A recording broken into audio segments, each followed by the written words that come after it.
ऐसा क्या हो गया कि डब्बा को अपनी इंस्टाग्राम की स्टोरी डिलीट करनी पड़ गई? किस तरीके से डब्बा ने मासूम पब्लिक के इमोशंस के साथ खेला?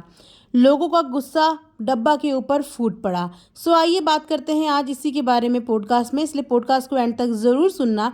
और अगर आप चैनल में न्यू हैं तो प्लीज़ चैनल को सब्सक्राइब भी ज़रूर करना।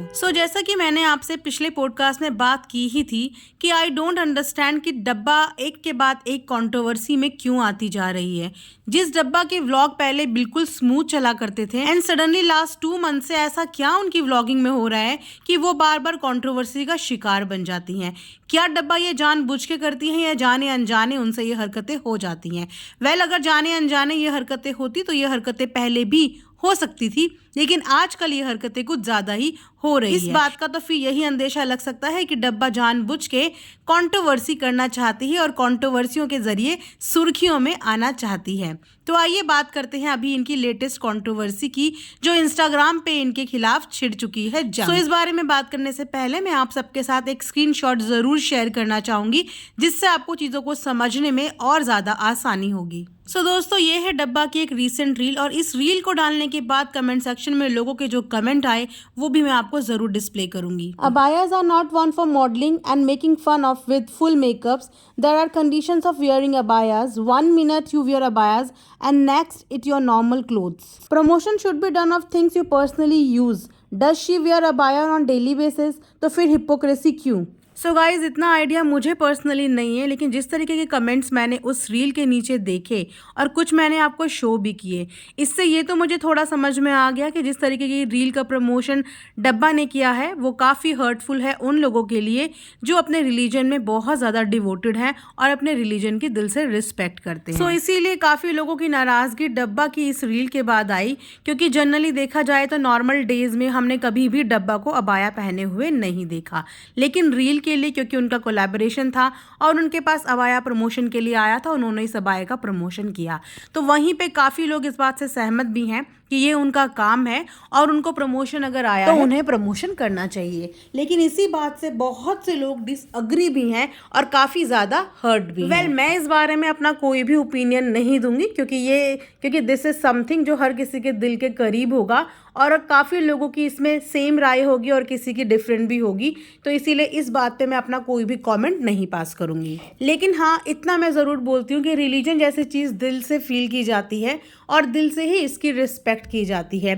आप कभी भी किसी के दबाव में, प्रेशर में आके इस चीज़ का इस्तेमाल नहीं कर सकते और हर किसी के पास अपनी चॉइस है अपने तरीके से चीज़ों को फॉलो करने की। एक टाइम था जब डब्बा हिजाब वगैरह नहीं करती थी, लेकिन अपनी खुद की मर्जी से उन्होंने हिजाब करना शुरू किया था। साथ ही साथ व्लॉग में अपनी एक हिजाब स्टोरी भी शेयर की थी। उस समय लोगों ने इनसे बहुत ज़्यादा प्यार किया और बहुत ज़्यादा रिलेट किया, लेकिन उसके बाद शादी के बाद जबकि उनको और हिजाब में रहना चाहिए था, तो वहाँ पे डब्बा कई बार बिना हिजाब के नजर आई, जिसकी वजह से अगेन उनसे काफ़ी मुस्लिम ऑडियंस नाराज़ भी नजर आई। जैसे कि मैंने बोला कि दिस इज़ समथिंग जो आप अंदर से फील करते हो, आप ज़बरदस्ती किसी से कुछ नहीं करा सकते। तो ये तो एक ही बात थी जिसकी वजह से ऑडियंस इनसे नाराज़ हुई इंस्टाग्राम पे, बट इसके अलावा इन्होंने एक और ऐसी हरकत करी, उससे रिलेटेड भी इनकी रील के नीचे बहुत सारे कमेंट थे। वो थे, जैसे कि आप सब लोग जानते ही हैं कि गज़ा के लोग अभी किस तरीके से सफ़र कर रहे हैं, आए दिन वहाँ पे क्या हो रहा है। इनफैक्ट मुंह से बोलते हुए भी ज़ुबान लड़खड़ा जाती है कि हम इस बारे में बोल भी नहीं सकते। और तो और हम क्या, बड़े बड़े व्लॉगर्स भी इस बारे में कोई भी बात नहीं कर रहे हैं। तो वहीं पे अगर डब्बा की भी बात करें तो डब्बा ने अपने व्लॉग में एक बार भी वहाँ के लोगों का जिक्र नहीं किया, लेकिन हाँ, वो अपनी स्टोरी में वहाँ के लोगों की फ़ोटो, बच्चों की फ़ोटो ज़रूर पोस्ट कर रही हैं। लेकिन वहाँ के बच्चों की फ़ोटो पोस्ट करने के साथ साथ उन्होंने अपनी एनिवर्सरी की स्टोरी भी पोस्ट की। मतलब 2-3 रोते हुए बच्चे, बिलखते हुए बच्चे और साथ में अपनी एनिवर्सरी की डेट। तो ये कॉम्बिनेशन देख के अगेन लोगों का गुस्सा उन पे टूट पड़ा। तो स्टोरी में ये दिखाने की कोशिश कर रही हो कि तुम कितनी कंसर्न हो, जबकि एक बार भी तुमने अपने मुंह से व्लॉग में इनका जिक्र भी नहीं किया, और दूसरी तरफ तुम अपनी एनिवर्सरी के सेलिब्रेशन के लिए स्टोरी पोस्ट कर रही हो।